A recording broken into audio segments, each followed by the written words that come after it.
Hi, I'm Dave Thompson and this is Hyperbright Studios. I thought I'd do something a little bit different this week and talk about some of the guitars that we have here. So I've invested quite a lot in the guitar collection that we have here because I really believe having good quality instruments for recording is pretty much essential to get really good quality sounds. And so this is one of the high-end acoustics that we have here, and it is a Gibson Southern Jumbo.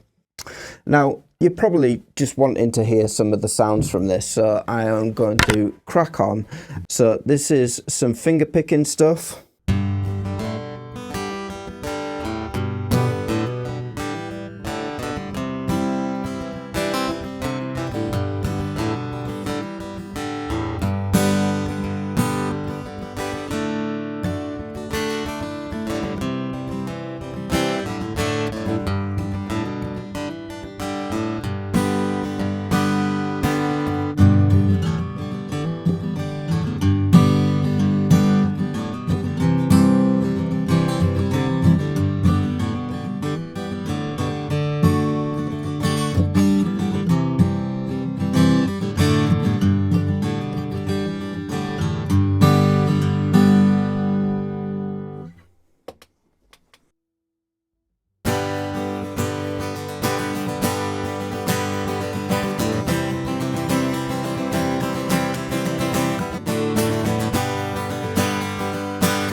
Now, the Gibson Southern Jumbo is very similar to the Gibson J45 with a few cosmetic differences that I really like, to be honest. The inlays on the J45 are dot inlays, whereas on here they are block inlays.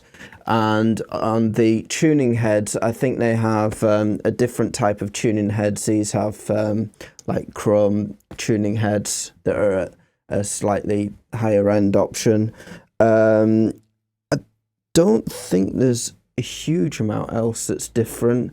In terms of the specs on this, I'm just going to have a look on my phone, to be honest, and see what they are. Okay, so I'm just having a quick look at the specs here.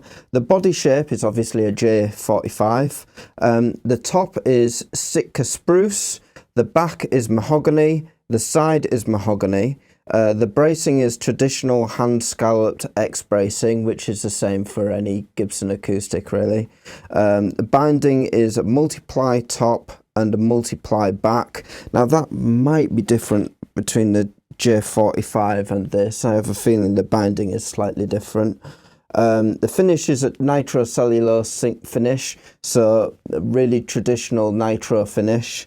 The neck material is mahogany with a slim taper profile. The scale length is 24.75 inches. The fingerboard material is rosewood. The fingerboard radius is 12 inches. Number of frets is 20. Standard frets, bone nut. The nut width is 1.72 inches.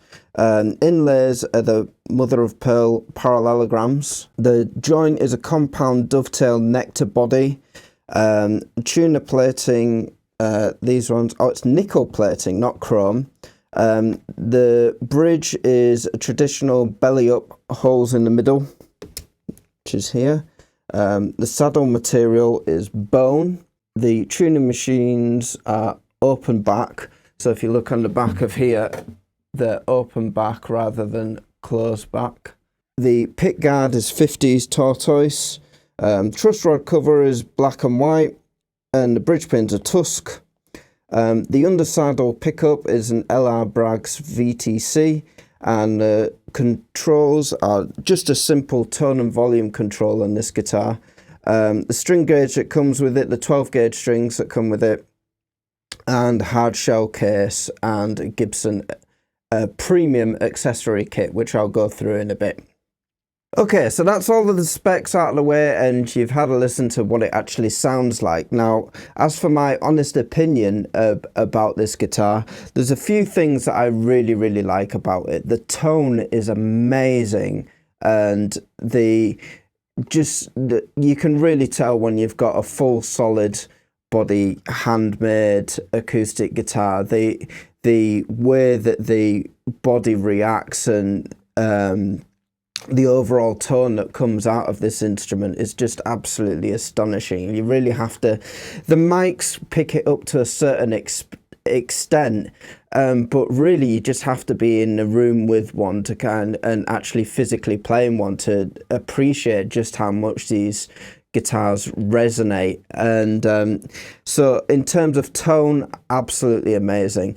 Playability, I think for an acoustic, if you were to compare this to something like a Taylor, it's a little bit more difficult to play, but I think in terms of what you get in return for the extra effort that you're putting in, the tone is so much bigger with it, partly because of the jumbo body shape, than you would get from something like I don't know, like a 14 series Taylor. And I think the overall build quality is really good, apart from a few issues that I've actually had with this acoustic. Now, I had an issue basically that was buzzing, and it was buzzing that was caused by the preamp that was inside of the guitar wasn't actually screwed in properly, and apparently Gibson use a certain type of tape adhesive that isn't very good at rejecting vibrations to the actual preamp unit. And if Gibson are listening to this, maybe, I doubt it, but if you could watch out with your quality control of actually screwing in these preamp units and using some anti-vibration tape on the preamp, then that would cause a lot less complaints, because I have seen on forums that this is a common problem with this guitar, and I really think for the amount of money that you're paying for an instrument like this, things like that should be caught in quality control, really. However, what I would say is when I took this back to Guitar, the service was absolutely outstanding. They did a really quick turnaround on repairing that fault and got it back to me, and now it's a really amazing quality instrument to play with. And I think the extra kind of cosmetic things that you get with this guitar, personally, I think are worth the money. I mean, the tuning heads are really nice, and the trapezoid inlays I really like, and the actual top is a really beautiful. I'll just try and show off the way this kind of shines by doing that. And the top really does look stunning, and I think just the overall nitro finish, there's something about the nitro finish when you open up the case, it's just like the smell of a nitro finish. It's just, you've got a really good quality Gibson when you open up and you smell that nitro smell. Right, so another thing we're going to talk about, I'm just going to put this down, is the case that comes with the instrument. This comes with a Gibson hard case, and the Gibson hard cases are really good. I'll just open it up, so it's like black inside. And in terms of what they give you, I'll just put this down so I can pull out some of the things that they give you. One of the things that was appreciated is that they give you these Dario, the like moisture packs, and they give you a few of them that you can put in the guitar. They give you that with the instrument, so if it's in the case, then it keeps it protected. Some of the things you get with it, you get a Gibson rag, a truss rod adjuster, a Gibson keyring. There's the owner's manual, which is lots of things in it, and it has the kind of final inspection checklist that's on the back of here. And I did think there was actually some more bump for this, but I think that's it. Nope, so that's everything. I thought with Gibsons you got a quality control like photograph in the factory. Obviously with this model you don't get that, and on the other Gibsons that I have here, you actually do get a picture of it taken in the quality control. I didn't get that with this one, which I thought was a bit odd. So yeah, that's the... Oh, you also get a guitar strap, which is a kind of Gibson, like kind of leathery strap. I don't know whether it's real leather.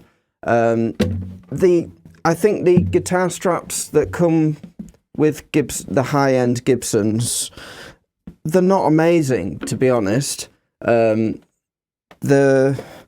kind of feel like they have a similar attitude when it comes to their like Gibson straps as they do their strings. I mean, Gibson strings I think are absolutely crap. They're really, really rubbish, and I don't know why like Gibson insists on putting its amazing guitars out with Gibson strings on, which, I mean, Elixir are the best acoustic guitar string maker in my personal opinion. They last so much longer. You've got so many more options of, you know, types of phosphor bronze or like 80-20 bronze combinations, and I just think, I don't know why they aren't doing like Taylor does and just put out strings that are appropriate for the price point, instead of being like Gibson ones, which are just cheap, cheap crappy ones really. Again, Gibson, take note if you are watching, you know, better strings with you out of the box would be great. And I think the strap that comes out of the box could, you know, owes a little bit to be desired. I mean, they're all the same. I've got this one here that came with one of the Les Pauls, and they're just not very good, basically. So pretty much, I mean, you know, but if you're spending, I think these go for $2,699. If I were to look them up from Richstone Music at the time of filming, these ones are going for $2,599, which, if I were to compare this to a Gibson J45, the standard J45s go for just... Oh, actually, there isn't that much of a price difference. It's $2,449. Yeah, so with the tuners on a J45, you get the Grover Rotomatics with kidney buttons. So I hope this video has been useful, and it helps you inform your choice of whether you would buy a Gibson Southern Jumbo or maybe go for a J45 as a slightly cheaper alternative. I'm Dave, this is Hyperbright Studios. Bye bye.